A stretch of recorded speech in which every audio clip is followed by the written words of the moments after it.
Sr. Presidente da Assembleia Municipal, Srs. elementos da mesa, Sr. Presidente da Câmara, digníssimos vereadores, Srs. membros da Assembleia Municipal, Srs. Presidentes da Junta, Laura Afonso e família, e amigos, no caso vertente, minhas senhoras e meus senhores. É uma honra, mas ao mesmo tempo um desafio, falar de um homem tão multifacetado como foi Nadir Afonso. Ao contrário de alguns intervenientes, não tive o prazer, o gosto de privar com o mestre Nadir. Várias vezes estive a 1 metro dele, no Café Sport, em que a família Afonso privava com a família Viçoso Fernandes. Muitas vezes estivemos parados por escassos centímetros, mas a verdade é que, para além da simplicidade que ostentava, na sua maneira de ser e de estar, nunca tive realmente a felicidade de privar com uma mente superior, como foi a de mestre Nadir. Esta minha intervenção seria longuíssima e eu fui acortando. E resulta não do conhecimento pessoal do Criador, mas das leituras feitas sobre ele, nomeadamente a bibliografia de Laura Afonso, que melhor do que ninguém poderia conhecer na sua integralidade o homem e o Criador. E neste bosquejo muito rápido, poderíamos dizer que nasceu há 93 anos e que nasceu na Quinta dos Codeçais e que a sua vida foi um prenúncio da deambulação que mais tarde haveria de acontecer, movendo-se na margem esquerda, na margem direita, habitando na Madalena ou na Rua da Cadeia. E poderíamos evocar o Círculo Vermelho, prenúncio daquilo que haveria de ser no futuro. Ou poderíamos imaginá-lo entrando brincalhão nas missas da Madalena, ou passeando mais tarde, depois de ter estragado quantidade imensa de papel, como dizia seu irmão Lereno, podíamos vê-lo com o cavalete e as tintas, percorrendo a cidade, sentando-se junto ao castelo, ou no São Francisco, ou nas margens do Tâmega. É essa deambulação que conseguimos imaginar. Obviamente não estivemos presentes. Aqui estudou Nadir, daqui partiu para o Porto e o seu espírito de rebeldia e de inquietação e desassossego, que nunca o abandonaram, felizmente, cedo se começou a demonstrar. Foi para o Porto e aconteceu-lhe um dos muitos precalços e injustiças que o haveriam de perseguir durante a sua longa, serena, pacífica e frutuosa existência. Induzido por um funcionário, Nadir não se matricula em pintura, como era seu desejo, mas em arquitetura.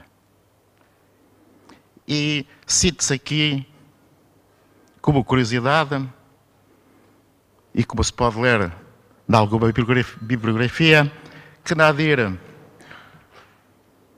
tratava o estirador enquanto arquiteto como pintor e utilizava o estirador como pintor, como arquiteto enquanto pintor.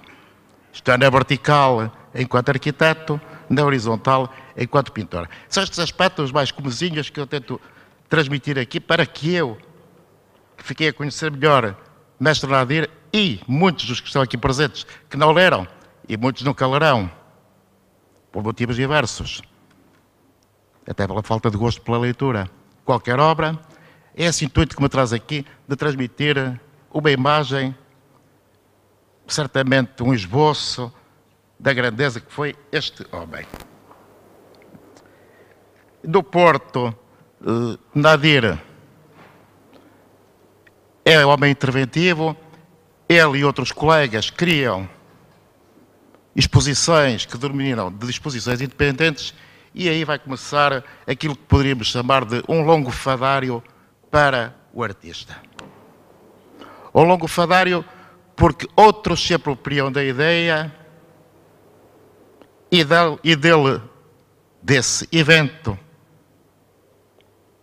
apagam o nome de Nadir e dos seus colegas da Escola de Belas Artes do Porto. Esse será um fadário que o mestre Nadir terá que suportar, mesmo em tempos de democracia, como veremos. Enquanto estuda no Porto, Nadir faz uma viagem ao Alentejo como arquiteto, mas a sua intensa paixão pela pintura fala mandar, passa a expressão, às ortigas de Órdio Gomes e dedica-se por completo, mergulhando na paisagem surrealista em que se encontra. E aí pinta magníficos quadros. E Órdio Gomes tem a certeza de que perdeu um arquiteto, mas pelas suas palavras ficamos a saber que se ganhou um pintor. Evadiu-se da linha pura para se embrenhar todo inteiro nas suas visões frenéticas e no labirinto escaldante da sua irresistível paixão pela pintura. Terminou o curso. Noutros tempos, o curso só era mesmo concluído com a apresentação posterior da tese, mas já variou tanto o ensino superior que não vamos agora aqui discutir. Já estamos em Bolonha. Acabados os estudos, Nadir parte, como outrora partiram os nautas portugueses, parte à descoberta do mundo, mas sobretudo da sua busca incessante do conhecimento. Chega a Paris. Paris que o atrai, e em Paris, sobretudo, a Galeria Denis René, a única que privilegia a arte abstrata. Em Paris conhece Le Corbusier, com quem trabalha. E Le Corbusier, sabendo da paixão violentíssima de Nadir pela pintura, deixa que, durante as manhãs, pinte livremente e, no ato altruísta, que hoje não sucederia, numa sociedade sem valores e sem respeito pelo próximo, globalmente falando, e nada lhe retira do seu salário. Ali conheceu homens célebres, muitos que ficaram na história, com uns privou mais de perto, com mais amizade, outros conheceu-os, como nós nos conhecemos, mais ou menos profundamente.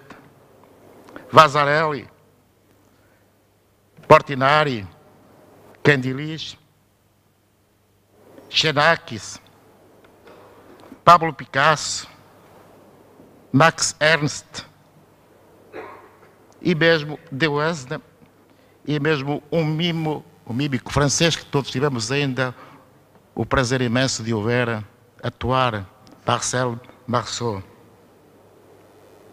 Volta a Portugal para defender a tese, e o que faz Nadir Afonso? Nadir Afonso, com o seu espírito de rebeldia, escolhe para tema algo que não podia ser mais polémico. Ele defende, na Escola de Belas Artes do Porto, no curso de Arquitetura, a tese cujo título é "A arquitetura não é uma arte". E depois perspectiva-nos porque é que, para ele, pintura e arquitetura são criações completamente distintas. E que eu resumiria em duas palavras, com a liberdade que me dão. De um lado, temos a liberdade da pintura, do outro lado, temos o condicionamento da arquitetura. E Nadir opta, clara e visivelmente, pela pintura. A nota atribuída é banal para os tempos que corriam, ótima, na minha opinião, de 17 valores. Regressa a Paris, onde continua as suas exposições, e anos mais tarde parte para o Brasil. E se em França trabalhara com Le Corbusier, arquiteto famosíssimo, também colabora no Brasil com um dos grandes nomes da arquitetura universal, falecido também há pouco tempo, Oscar Niemeyer, que haveria de ficar conhecido pelo seu projeto para a construção da capital, Brasília. E aí, durante 3, 4 anos, continuou o seu trabalho de arquiteto para poder continuar a ser pintor.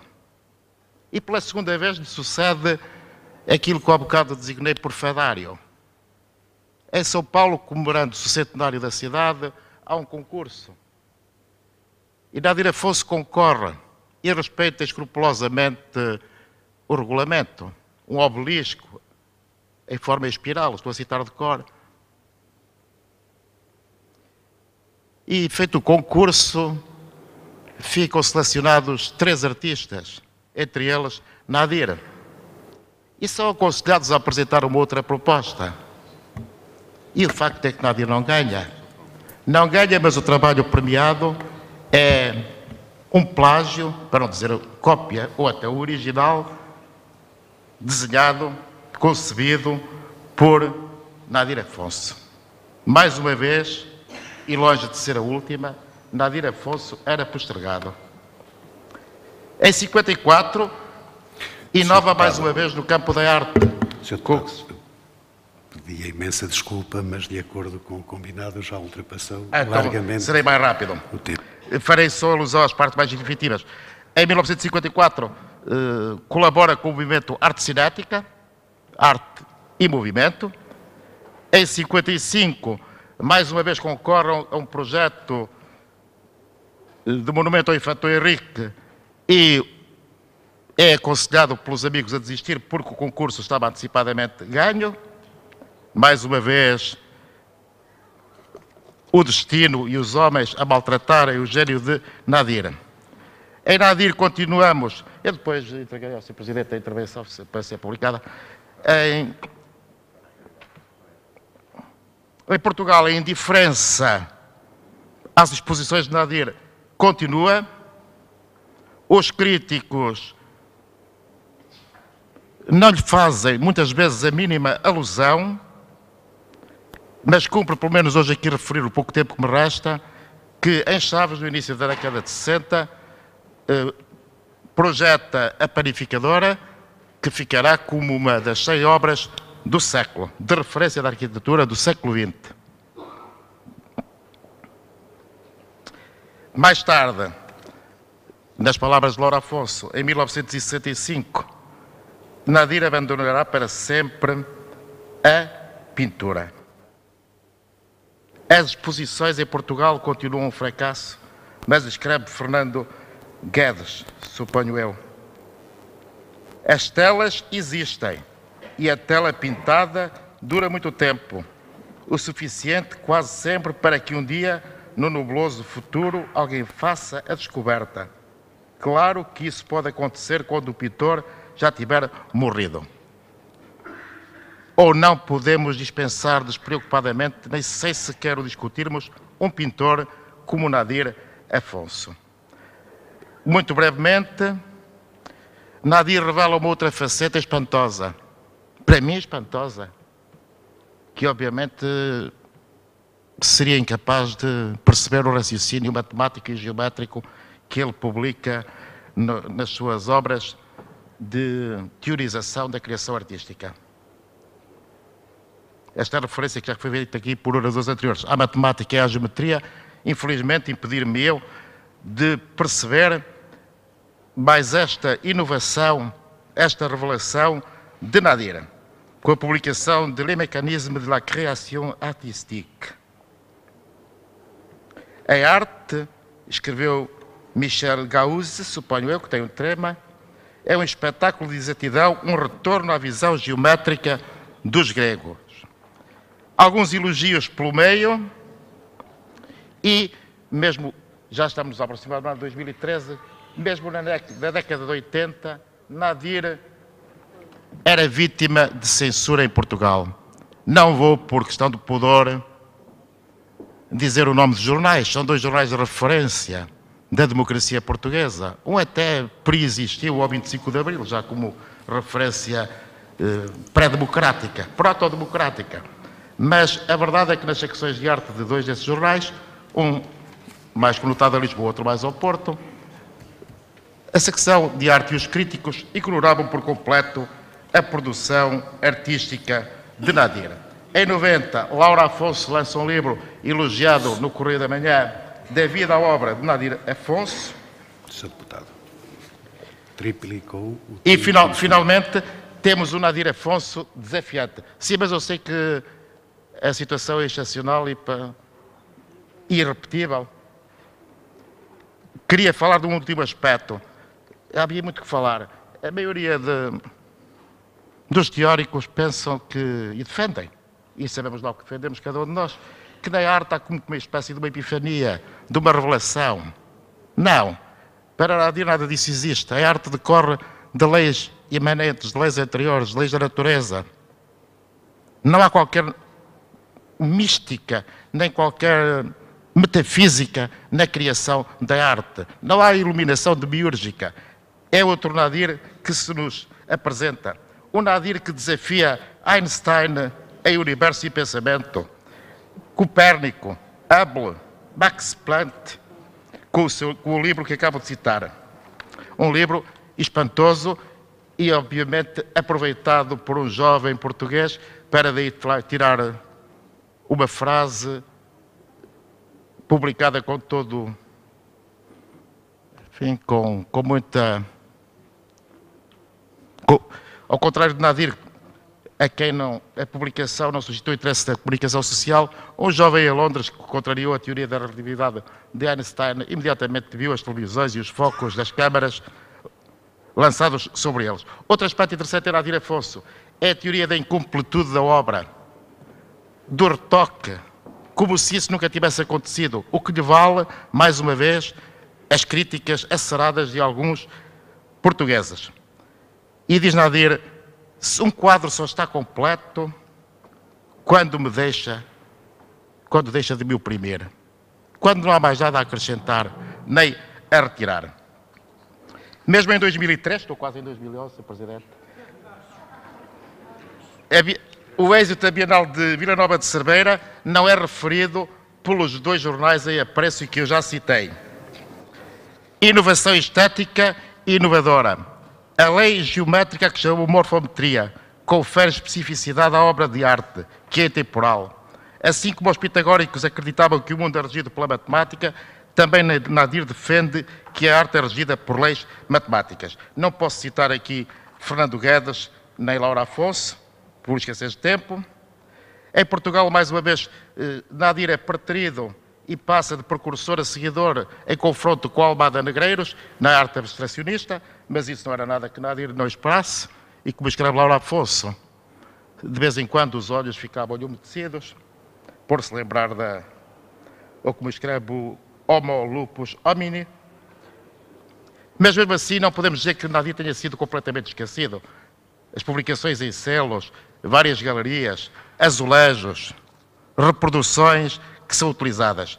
Conclusão, Nadir, últimas linhas, esteve mesmo à frente do seu tempo, sempre à frente.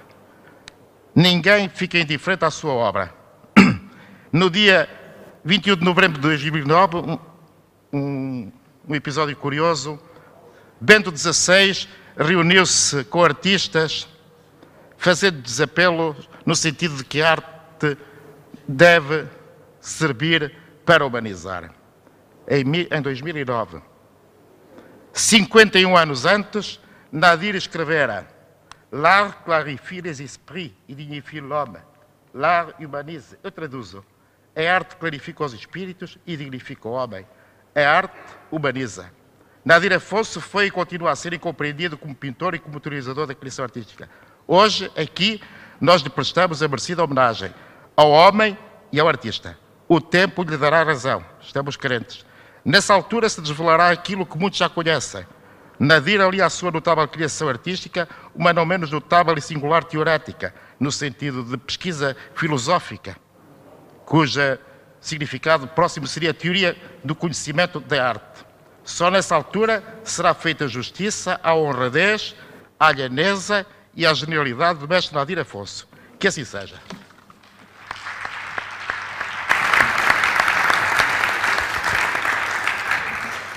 Naturalmente que Nadir mereceria todo o tempo do mundo, mas se não obedecesse às regras e às leis, com certeza não seria o pintor que hoje celebramos.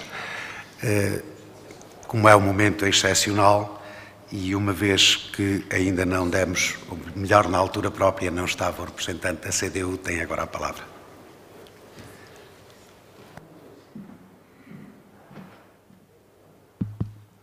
Boa tarde a todos. Eu, primeiro de tudo, como é evidente, quero pedir desculpas por não estar presente no tempo certo. Acreditem que foi por motivos profissionais, mas isso não é desculpa suficiente. Segundo, eu gostaria de, em nome próprio, se calhar em nome familiar e em nome da CDU, apresentar as condolências à família, à esposa, ao filho, aos filhos. E prestar a homenagem que o pintor, o teórico da arte, o ser humano, o flaviense, se quisermos, seguramente nos merece.